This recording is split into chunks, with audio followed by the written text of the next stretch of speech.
दोस्तों, जैसा आप जानते हैं कि ये हमारी टेक्निकल की सीरीज चल रही है जिसमें पिछले कुछ दिनों से हम कंटिन्यूस अलग अलग कैंडलस्टिक पैटर्न्स आपके साथ में शेयर कर रहे हैं। तो दोस्तों, उसी सीरीज में आगे बढ़ते हुए अब तक आपने सिंगल कैंडलस्टिक पैटर्न्स के बारे में बहुत अच्छे से डिटेल में समझ लिया है। तो आज जो हम आपके लिए लेके आए हैं वो है डबल कैंडलस्टिक पैटर्न।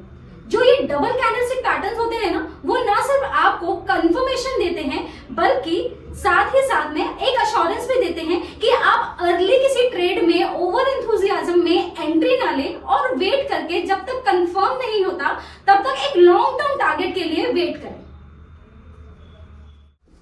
तो आज जो कैंडलस्टिक पैटर्न हम डिस्कस करने वाले हैं उसका नाम है बुलिश एनगल्फिंग। अब ये अपने नाम से ही डिनोट कर रहा है, ये पुराने बियरिश ट्रेंड को एनगल्फ करके नई तेजी का सूचक है। तो आइए देखें ये चार्ट पैटर्न आपको चार्ट पे किस तरीके का दिखाई देता है। पहले इसकी फॉर्मेशन समझ लेते हैं। जैसे कि मेरे पीछे आप व्हाइट बोर्ड पे देख रहे हो कि दो कैंडलस्टिक पैटर्न आपको दिखे, एक ग्रीन और एक रेड।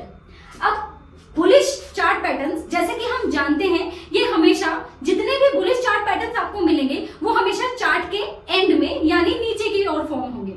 तो एक अच्छे डाउन ट्रेंड के बाद में आपको चार्ट के बॉटम पे या सपोर्ट पे हमें ये दो कैंडलस्टिक पैटर्न्स फाइंड होते हैं, जिसमें पहली कैंडल होती है रेड कैंडल, जो कि सूचक होती है कि यहां से यहां तक सेलर ने प्राइस एक्शन को कंट्रोल किया। यहां तक सेलर्स ने प्राइस एक्शन को तो कंट्रोल कर लिया।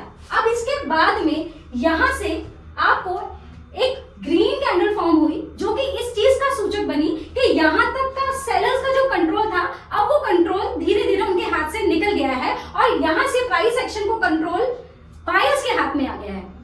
तो जब भी इस तरह का डबल चार्ट पैटर्न आपको फाउंड होगा चार्ट के बॉटम यानी सपोर्ट पे, तो वो एक बहुत अच्छा सूचक बन सकता है आपको ट्रेंड रिवर्सल का।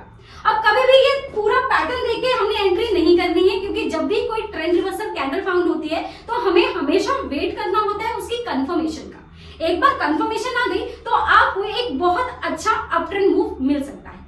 तो आइए इसको चार्ट पे देखते हैं। जैसे कि आप मेरे पीछे चार्ट पे देख रहे हो, एक अच्छे डाउन ट्रेंड के बाद में एक सपोर्ट पर आपको ये दो कैंडलस्टिक पैटर्न फाउंड हुआ, जिसमें पहली कैंडल आपको रेड मिली जो कि ये सूचक था कि यहां से लेके यहां तक प्राइस एक्शन को सिर्फ और सिर्फ सेलर ने कंट्रोल किया। अब उसके बाद में एक आपको ग्रीन कैंडल फाउंड हुई जिसने इस रेड कैंडल को पूरी तरह से एनगल्फ कर लिया यानी निगल लिया, जो कि ये सूचक बनी कि अब जो प्राइस एक्शन का कंट्रोल है वो बायर्स ले चुके हैं। और इसके बाद में आपने देखा कि ट्रेंड वाइज आपको कितनी अच्छा अप ट्रेंड मूव यहां से मिला। तो जैसे अभी हमने बुलिश एनगल्फिंग समझा, इसी तरीके से बियरिश एनगल्फिंग कैंडल भी फॉर्म होती है।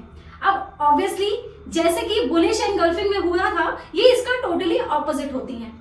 अब इसमें अगर आप इसको चार्ट पैटर्न पे देखोगे तो ये कैंडल्स क्योंकि बेयरिश कैंडल्स हैं और सभी बेयरिश कैंडल्स की तरह ये एक चार्ट के टॉप में फाउंड होंगी, यानी आपको एक रेजिस्टेंस पे फाउंड होंगी।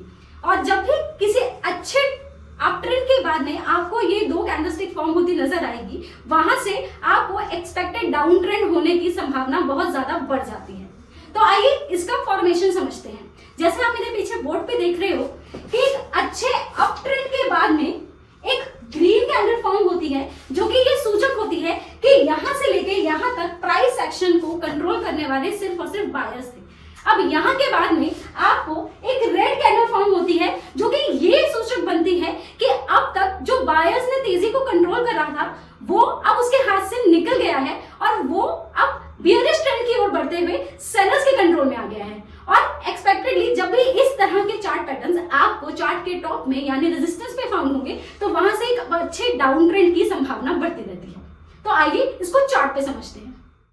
जैसा कि आप मेरे पीछे चार्ट पे देख सकते हैं, यहां से लेकर यहां तक बायर्स ने पूरे प्राइस ट्रेंड को कंट्रोल किया और यहां पर चार्ट के टॉप में एक रेजिस्टेंस जोन पे आपको एक ग्रीन कैंडल फाउंड हुई, जिसने आपको ये बताया कि अभी तक का प्राइस एक्शन का कंट्रोल सिर्फ और सिर्फ बायर के पास में था।